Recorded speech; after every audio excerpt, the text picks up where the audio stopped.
Hello and welcome to another SpeedPaint video. This SpeedPaint features another lineless practice that I was doing. It's kind of also a concept art for an original character that I'm making for a Call of Cthulhu campaign that I'm going to be participating in. If you have not heard of Call of Cthulhu, it is kind of like Dungeons & Dragons except more horror-esque. The dungeon master that's running the campaign is including SCPs, so there's a lot of really cool potential there. I am a fan of both horror and SCPs, so I am very excited to participate in this campaign.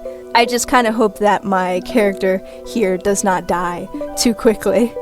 So through my process when I like to make new characters, especially for RPGs like this, I kind of get a general idea of what I'm wanting to go with and then make an inspiration map where I like to pick my favorite characters from other media that kind of fall into this general idea. I remember for this character specifically, I think in my map I included like Geralt of Rivia and Sebastian from The Evil Within, that sort of thing, and then I kind of assess what I like about those characters and also like what makes them very solid, you know, their positive traits, their flaws, and then before I make my character, I use this inspiration map and start to draw what I envision for my character.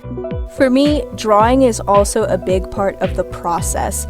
I go through a lot of different sketches, analyze it, be like, oh, I like this part is too stereotypical, that sort of thing. And as you keep sketching, you start to develop something that is more appealing, more rounded. Once you're able to get a visual representation of the character, it really helps to develop them further. As I was drawing, I was thinking about certain personality traits that I wanted to be demonstrated. You know, he's really broody, so definitely that kind of expression. And there's a lot of personality in the way that a character carries themselves. So really, once you start to develop the character visually, it takes on a life of its own. Or at least that's how the process works for me. When I was in art school and I was taking a character design class, I remember that my instructor told me, tragic events make tragic characters. It just also is how your character displays their tragic backstory.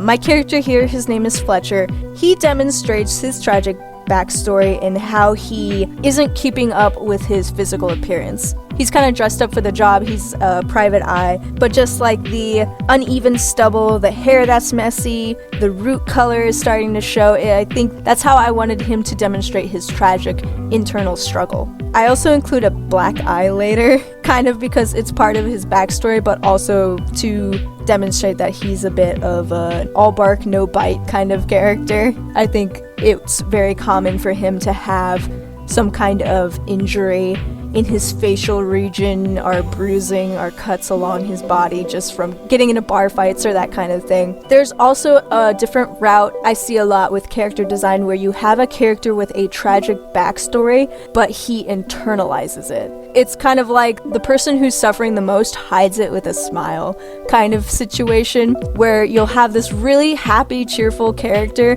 but like they are messed up inside. And that's just an example of a different way of incorporating a tragic character. I definitely wanted this character to sort of demonstrate his tragic backstory a bit more visually than that.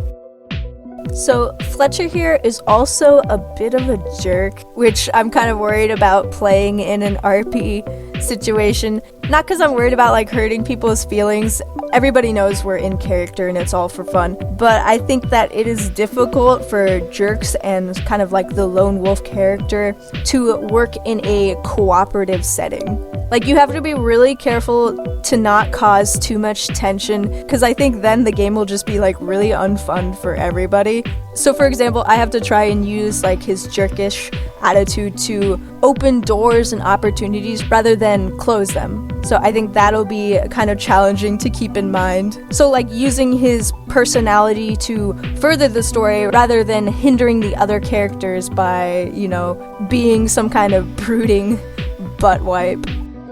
So right now, I just want to give a quick update. I started working my other job again. It's kind of scary, but I'm on board. I will try to stay consistent with my posting schedule, trying to post a YouTube video every Friday. I wouldn't be surprised if my presence on my other social media accounts might dwindle. That can kind of be expected as my schedule is starting to fill up a bit more. It's a fairly new job for me. Like, I worked 3 days before all this stuff went down and they ended up sending me home. I know, it's like a great time to start a new job. I'm sure there's plenty of other people on the same boat as me who know just how sucky it is. But they scheduled me back on, so I already started this week. Since it's a new job, I'm unsure how well I'll be able to balance this job along with my art.